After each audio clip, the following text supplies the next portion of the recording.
என்ன மசாலா ரெடி பண்ண போகிறோம். அதுக்கு தேவையான பொருள் ஒரு வெங்காயம், ஒரு தக்காளி அரைச்சி வச்சுருக்கேன், குழம்புத்தூள், மிளகாத்தூள், கொண்டக்கடலை வேக வச்சு வச்சுருக்கேன், கொத்தமல்லி தழை, தேங்காய் அரைச்சி வச்சுருக்கேன், இஞ்சி பூண்டு. இப்போ தாளிக்கலாம் வாங்க. கடாயை வச்சு எண்ணெய் ஊற்றி கடாய் ஹீட் ஆகிடுச்சு. இப்போ ஆனியனை போட்டுடலாம். ஆனியன் போட்டு நல்லா ஃப்ரை ஆகணும். ஆனியன் இது நம்ம பூரி, சப்பாத்தி, சோளா பொரி எல்லாத்தையுமே வச்சு சாப்பிட்லாம். நல்லாயிருக்கும் இந்த டேஸ்ட்டு. ஒரு டைம் நீங்கள் இது மாதிரி ட்ரை பண்ணி பாருங்கள். இது ஈஸி மெத்தட் தான். அதே மாதிரி குழம்பு தூளுங்கிறது நாங்கள் அரைச்சி யூஸ் பண்ணுறேன்னா அது சிக்கன் குழம்பு, மட்டன் குழம்பு எல்லாத்துக்குமே போகிற மாதிரியான தூள். இப்போ உங்களுக்கு அந்த மாதிரி அரைக்க முடியலை அப்படின்னாக்கா கடையில் விற்கிற அந்த சிக்கன் குழம்பு அந்த மாதிரி இது கூட வாங்கி நீங்கள் யூஸ் பண்ணிக்கலாம். அதுவும் போட்டது செஞ்சால் சூப்பராக இருக்கும் டேஸ்ட்டு. அதே மாதிரி தக்காளியே இதுக்கு அரைச்சி தான் சேர்க்கணும். அப்போ தான் நமக்கு இந்த கிரேவி மாதிரி கிடைக்கும். அதுக்காக தான் நான் அரைச்சி வச்சுருக்கேன்.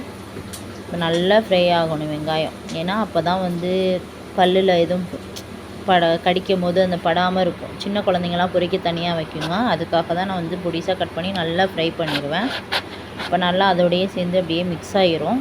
அதனால் நமக்கு எதுவும் தெரியாது தனித்தனியாக. அதேமாதிரி நல்லா ஃப்ரை ஆகணும். நல்லா ஃப்ரை ஆனதுக்கப்புறம் தான் அடுத்த பொருளே நம்ம சேர்க்கணும். நல்லா ஃப்ரை பண்ணணும். கொஞ்சம் நேரம் நல்லா அப்படியே பொறுமையாக வச்சு மீடியம் ஃப்ளேமில் வச்சு தான் ஃப்ரை பண்ணணும். அடுத்து இஞ்சி பூண்டு பேஸ்ட்டு சேர்த்துட்டு இதையும் கொஞ்சம் லைட்டாக ஃப்ரை பண்ணிடணும்.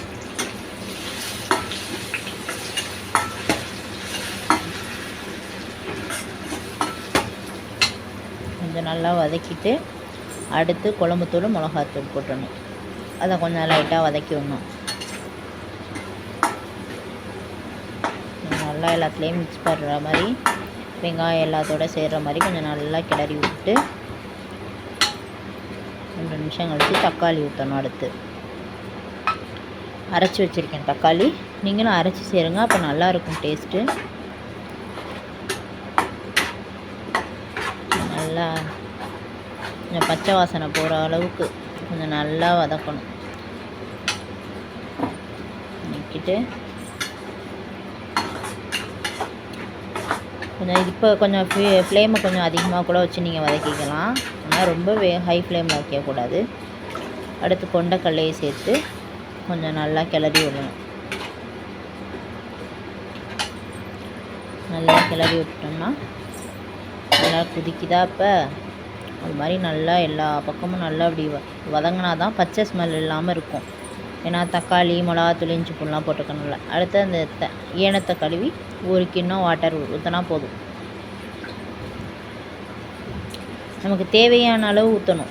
நமக்கு கிரேவியாக வேணுமா, குழம்பாக வேணுமா, அந்த மாதிரி அந்த அளவுக்கு நமக்கு தெரியும்ல அளவா, அந்த அளவு ஊற்றினா போதும் தண்ணி. இப்போ நான் கிரேவியாக செய்கிறேன், அதனால் 1 கிண்ணம் மட்டும் வாட்டர் ஊற்றுறேன். அடுத்து உப்பு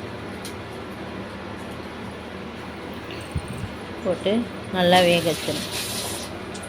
ஏற்கனவே வெந்திருக்கு. விசில் வச்சேன், 4 விசில் வச்சேன். ஏன்னா இப்போ இந்தியாவில் கிடச்சிச்சின்னா, இந்தியாவில் உள்ள கொண்டக்கடலைலாம் நான் ஓவர் நைட்டு ஊற வச்சு 2 விசில் வச்சாலே வெந்துடும். இங்கே பஹ்ரைனில் எல்லாமே கொஞ்சம் ரொம்ப ஹார்டாக இருக்கிற மாதிரி இருக்கும். நான் ஓவர் நைட்டு ஊற வச்சுமே காலையில் நான் 5 விசில் வச்சேன். அப்போ தான் அது வெந்துச்சே. இப்போ நம்ம இந்தியாவில் வாங்குகிற அந்த கொண்டக்கடலையாக இருந்தால் ஒரு 2 விசில் வச்சாலே போதும். இது லேட் ஆகும் வேகிறதுக்கு. அதனால் நான் ஒரு 5 விசில் வச்சு எடுத்தேன். நீங்கள் அதுக்கு தகுந்த மாதிரி விசில் வச்சுக்கோங்க. ஏன்னா கொஞ்சம் நல்லா வெந்திருந்தால் தான் நமக்கு சாப்பிட நல்லாயிருக்கும்.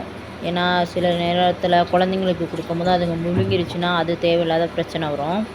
அதனால் நான் நல்லா வேக வச்சிடணும். வேக வச்சா அதுவே டேஸ்ட்டு சூப்பராக இருக்கும். நம்ம அரைகுறையாக வேக வைக்கிறத விட நல்லா வேக வைக்கும் போதே டேஸ்ட்டு டிஃப்ரெண்ட் நமக்கே நல்லா தெரியும். நான் நல்லா அது மாதிரி வேக வச்சுருவேன். இங்கே மோஸ்ட்லி என்ன வாங்கினாலுமே எங்களுக்கு கொஞ்சம் ஹார்டாக தான் இருக்கும். அதனால் நான் எல்லாமே மட்டன் வாங்கினாலும் சரி, சிக்கன் வாங்கினாலும் சரி, எல்லாமே கொஞ்சம் ஹார்டாக இருக்க மாதிரி எல்லாமே நான் நல்லா நிறைய விசில் வச்சு வேக வைப்பேன். அப்போ தான் நான் ஊர்லலாம் நிறையா டைம் ஊற வச்சதுலேயே வெந்துடும். அதனால் நான் இதே சட்டியிலே நான் குக்கர் வச்சே வேகவே வைக்க மாட்டேன். ஆனால் இப்போ இங்கே தான் வேக மாட்டேங்குதுங்கிறனால நான் குக்கர் வச்சு நான் வேக வைக்க வேண்டியதாக இருக்குது. வெந்துருச்சு. இப்போ தேங்காய் ஊற்றிக்கலாம். தேங்காய் ஊற்றிட்டு நல்லா கொதிக்கணும். நல்லா கொதிச்சாதான் நல்லாயிருக்கும், குழம்பு டேஸ்ட்டாக இருக்கும்.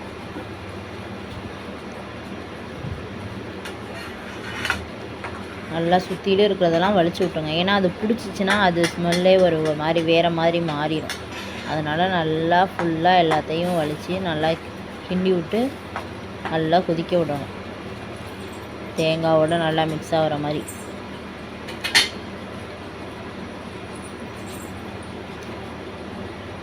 நல்லா கொதிச்சு வருது.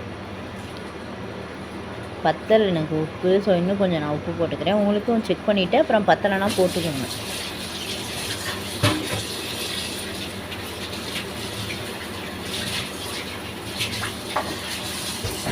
உப்பு நம்ம நல்லா கொஞ்சம் கரெக்டாக போட்டு எல்லாமே கரெக்டாக செஞ்சால் தான் இதாக இருக்கும். அதே மாதிரி காரம் வந்து எனக்கு போதுங்கிற அளவு நான் போட்டுக்கேன். உங்களுக்கு தேவையான அளவு நீங்கள் காரம் போட்டுக்கோங்க.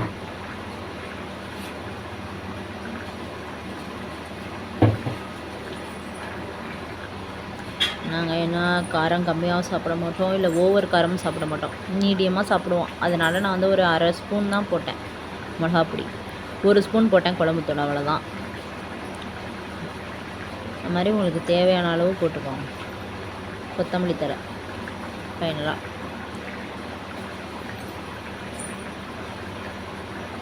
போட்டு நல்லா கொஞ்சம் நேரம் அப்படியே கொதிக்க விட்டுறணும்.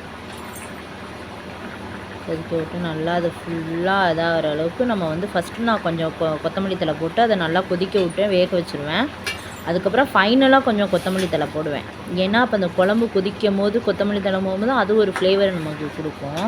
திருப்பி நம்ம ஆஃப் பண்ணும் போது எப்போதுமே எல்லா குழம்புக்குமே ஆஃப் பண்ணும் போது போடுற மாதிரி நான் கொஞ்சம் கொத்தமல்லி தழை போடுவேன். நான் இதுக்கு மட்டும் இல்லை, இட்லி சாம்பார் வைக்கும் போதுமே கொத்தமல்லி தழை கொஞ்சம் நான் வந்து வெந்துட்டு இருக்கும் போதே போடுவேன். அப்போ வந்து டேஸ்ட்டு கொஞ்சம் நல்லாயிருக்கும்னு சொல்லி நீங்களும் வேணால் அது மாதிரி செய்வேன். நான் இனிமேட்டு தான் அந்த மாதிரி ரெசிபிலாம் நான் இனிமேல் தான் போட ஆரம்பிப்பேன். என்னோடய ரெசிபிஸ் எல்லாமே பாருங்கள், உங்களுக்கு வந்து யூஸ்ஃபுல்லாக இருக்கும். அதெல்லாம் நாங்கள் 2 பேர் தான், எங்களுக்கு 2 பேர்த்துக்கான குவான்டிட்டி தான் இப்போ நான் செஞ்சு காமிக்கிறது எல்லாமே. இதானால் ஒரு 2, 3, 4 பேர் கூட சாப்பிட்லாம். நாங்கள் வந்து கொஞ்சம் நான் செஞ்சுக்குவேன். பக்கத்தில் யாராவது கேட்டாங்கன்னா அந்த மாதிரி நான் கொடுப்பேன். ஏன்னா இங்கே இந்தியாவில் உள்ள ஃப்ரெண்ட்ஸு இங்கே பக்கத்தில் நிறைய பேர் இருக்காங்க. அவங்க எதுவும் வருவாங்க, அதுக்காக நான் கொஞ்சம் நிறையவே போட்டு செய்வேன். மீதி இருக்கிற கொஞ்சம் கொத்தமல்லி தலையும் ஃபைனலாக போட்டுருவேன். போட்டுட்டு கொஞ்சம் நேரம் லைட்டாக கொதிக்க விட்டுறணும். கிண்டாமல் அப்படியே கொதிக்க விட்டிங்கன்னா அப்படியே மேலாகலே கிடக்கிற மாதிரி இருக்கும். அப்படியே எடுக்க முதலாம் இருக்கும். கொஞ்சம் நேரம் கழிச்சு அவ்வளோதான், ஃப்ளேம் அமர்த்தி விட்டுட்டு அப்படியே மூடி போட்டுற வேண்டியதுதான். சப்பாத்தி, பூரி இதுக்கெலாம் நம்ம வச்சு சாப்பிட்டோம்னா நல்லா டேஸ்ட்டாக இருக்கும். இதோட வெங்காய பச்சடி செஞ்சு சப்பாத்திலாம் வச்சு சாப்பிட்டோம்னா நல்லா சூப்பர் டேஸ்ட்டாக இருக்கும். நீங்களும் வீட்டில் ட்ரை பண்ணி பாருங்கள். தேங்க்யூ ஃபார் வாட்சிங்.